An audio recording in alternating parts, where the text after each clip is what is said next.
Today, I do want to talk about some things that have been on my mind for quite some time now. And there have been a series of events just happening every now and then that I just felt like, hey, maybe it's just time to put something out there. So it's about the whole trend of moving abroad, whatever that means for you. So moving from your home country to another place, to study, to work, move with your family, have a better life, whatever that means. I think it's important for people to really ask themselves, why exactly am I moving abroad? Why am I moving to Europe? Why am I moving to the US? Why am I moving to Canada? Why am I moving? Because you'd find out that at the end of the day, things are not exactly what you or how you imagine them to be. I think the worst part of it all is when you move abroad and then you isolate yourself for whatever reason. When I moved to Germany in 2014, November 2014, it was winter, it was dark, it was cold. It was my first time on the flight, like straight from Lagos through France and then Berlin straight up. My case was different. I moved, was a family over here in Germany to settle down with. My brother picked me up from the airport, straight home. I met my uncle's wife. There was food, there was a room, it was warm, it was nice. The next day, we went to book a train ticket that was going to take me to my city where I was studying. So I studied in the northern part of Germany in Lübeck, whereas my family was living in Berlin. So I landed in Berlin, stayed over the weekend, and then straight to Lübeck the next maybe 2 days afterwards. In any case, even though I had that, onboarding, that welcoming from family, when I moved to Lübeck, it was different. So first thing first, and no one went with me from Berlin to Lübeck, not necessary. But then I got to Lübeck, everything was looking strange. Lübeck is an island, so it's like you're surrounded with waters, and then it was winter, so it was like super cold. It was my first winter, so at 3:30 it was like already getting dark for me. 4:30 it's like completely dark. At 5:30 it's like midnight. I just couldn't comprehend it. The first day I couldn't even find my way to the hotel, so I had this classmate that gave me the walk to the hotel, even though it was not really far from the uni. I could use Google Maps, but I just lost my whole orientation. I had no idea. Everything was strange. So she took me to the hotel, checked in that night, and then the next morning, Umbretta, an Italian classmate, she came, picked me up from the hotel, drove me to the class. And then the next day, after lectures, it was dark. I didn't know my way again to go back to the same hotel that I came from the previous day.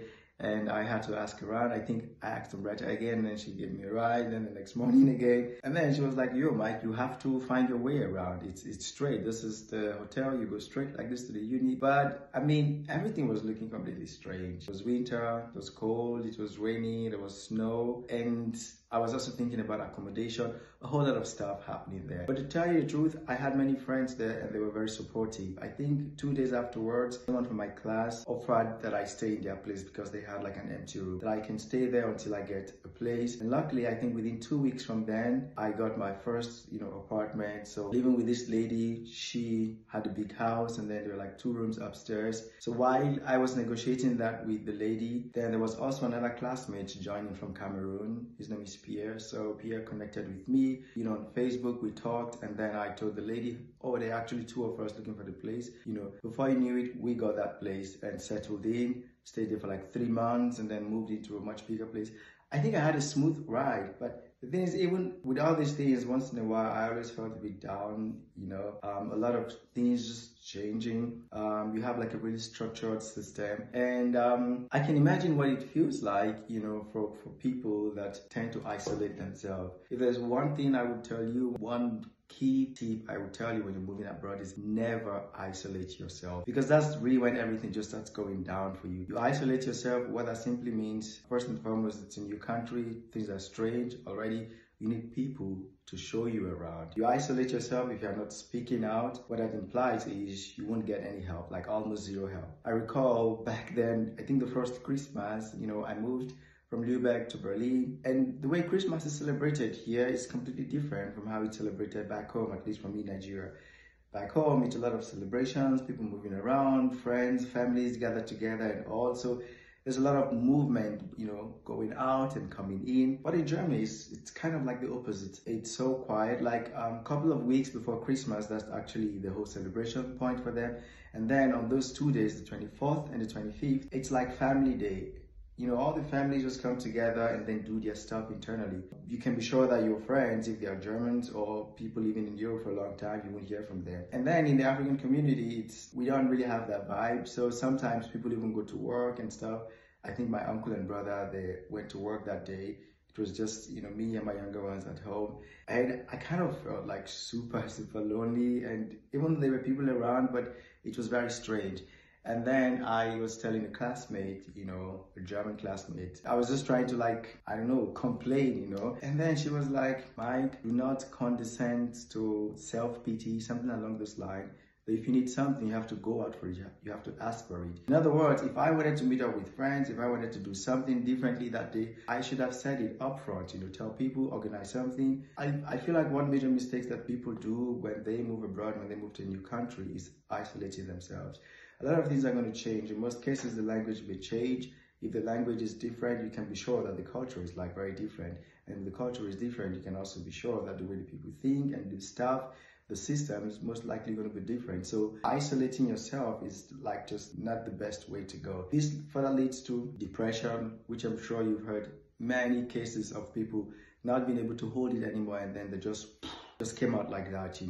I've seen images across social media platforms, where people just can't take it anymore, and then they come out crying. Oh, had I known, had I known. I guess if you're watching this video now, you know someone who needs to watch this video. It's something for you to start thinking about. I've been with people that, it happened to me, and I'm sure it happened to many other people that I know, especially at this point when you finish your studies and then before you get the next thing to do. It's like a long waiting period, like this, it might seem unending window. And I think that's, in most cases, that's really when things begin to go south. That's like one case.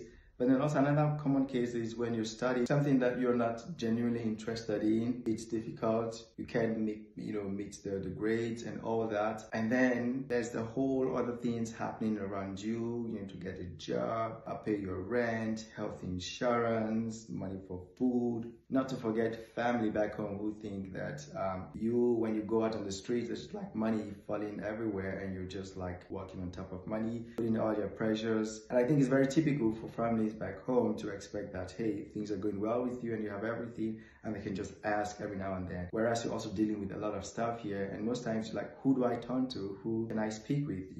I'm having all these issues around me. Who should I turn to help me? So again, you have to put yourself first, and you have to be strategic and also systematic. Really, it's beyond that level where you just wake up and want to do stuff anyhow. You have to really calculate every move. You wake up in the morning, you have to calculate either the whole week through or at least that day. What you're going to do. And I think if you're even calculating just per day, it won't help. You have to calculate a whole week, maybe a whole month, because again, depending on your status, you're studying, at the end of your studies, you're working. There are some activities that you already have to plan up front. You want to hang out with people, you want to do sport, so you have to be organized. So when you then isolate yourself on top of all these things happening around you, I think that's just really terrible, because before you know it, it leads to self-pity and then depression and all your other things that just come with it, as you go down south that way. My candid advice to you is, before you move abroad, ask yourself, what exactly am I going to do? What does this mean for me? Again, you don't think you would have all the answers to the questions, but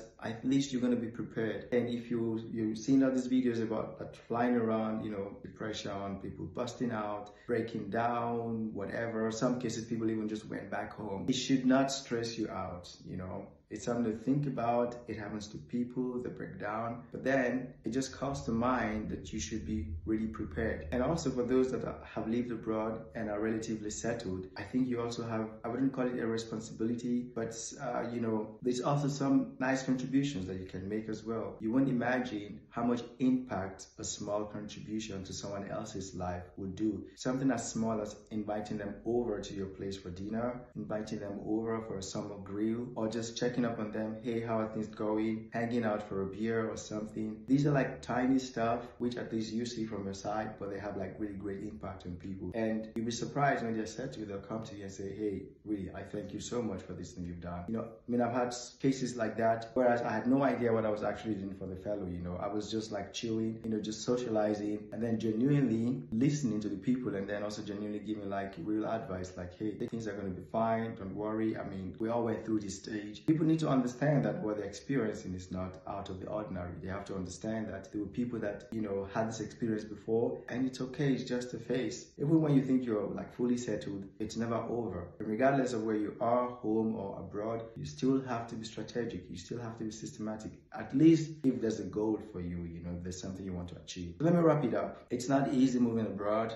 It's not easy living abroad. It's not all bed of roses. Money does not fall on the tree.